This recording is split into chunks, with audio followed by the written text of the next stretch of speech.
Celebrated as one of the most iconic British rock bands, Skunk Anansie have released their brand new single as they mark more than 25 years in the industry. The actual anniversary was delayed due to the pandemic, but now they're back on the road. Let's hear some of their greatest hits.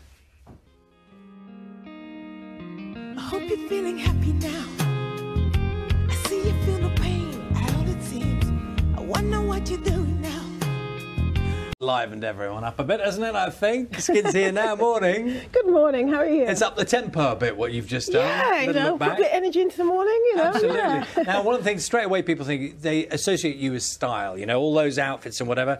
And once again this morning, do you want to talk us through what's happening today? This is my friend Daniel Politti.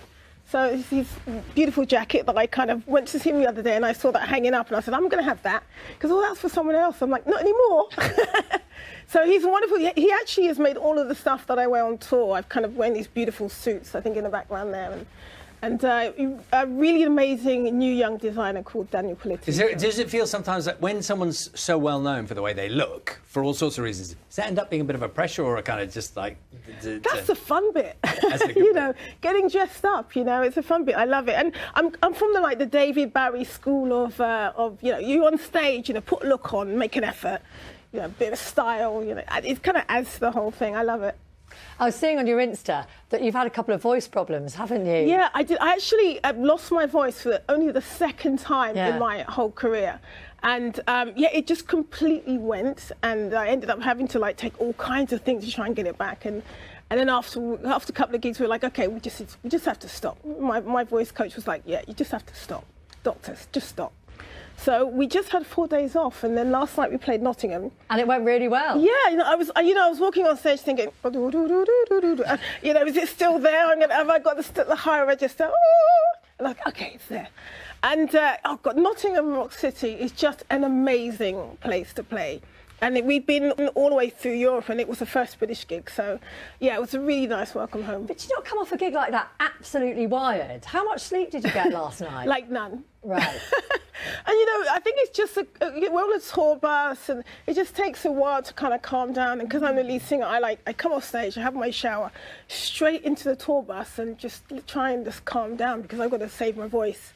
Especially now it's, you know, just working, trying to get it back to 100%. What are the calming measures? Is there a sort of process you go through to calm down? Just some vocal exercises and just kind of like everyone's like hangs out and stuff, and I just avoid it. I go straight to the tour bus, audiobook, you know, listening to this book about Nico, and just cup of tea, sandwich. This is very different. Rock and roll. Yeah, I was going to say this is very different from the kind of rock and roll. And I guess it's probably quite different to your early years, is it? Or were you always my God, like yeah. that? Do you know, Nottingham Rock City was a gig that I remember thinking, OK, no more alcohol. Because in those early days, we didn't know. We were just like, yeah, you do a gig, you know, drink afterwards, next gig, drink afterwards. And I remember we were on tour, it's the second month, and we played Nottingham Rock City, and I'm in the backstage, sitting there backstage going, OK, this has got to end. Now I have to start looking after myself because I can't just keep going. I was so exhausted. But yeah, I mean, you know, there's a bit of a rock and roll myth, really. I think that's a very 70s image that rock and roll stars have. But nowadays, we're just not like that, you know. If you've got to look after yourself, there's just so much more work to do. Performing live now, is there decorum around? I mean, can you I don't know if you do crowd surf. You used to, presumably. Yeah, not anymore. No, since COVID. I mean, it's a bit of a no-no. Yeah, I mean, actually, it occurred to me halfway through COVID that half of my performance is done because I go into audience, I stage dive, I walk along people's hands. I'm very much like in the crowd. And I thought, I'm going to have to change my whole thing. And now I don't go off the stage at all because you have to protect people. And if we want to be able to play live, then we have to change up our stuff. So, yeah, it's a very, very different show. But people, I don't know if people have noticed. No, I bet they haven't, because I bet you still put on an amazing show. It is interesting looking back at the old stuff, because you're reflecting on 25 years. And although it doesn't seem that long ago, it was quite radical having a young black woman fronting up a rock band in particular. I think that's probably changed quite a lot now.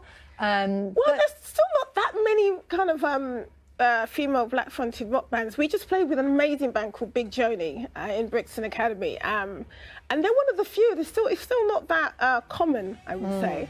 But I think in the world that we are now, I think people would welcome it, as opposed to back in the day where it was a bit kind of like, ooh, I'm not sure about that. I'm not sure if that's actually rock music because of her. Skin, have you had well-known younger artists who've come up and said, I used to watch you and that's why I'm here? Have you had those things happen? Or yeah, a few. I mean, Florence and Machine, Florence Welch used to come up to me and like, oh, you're one of my favourite bands. And yeah, quite a few kind of kids and some pop stars, you know.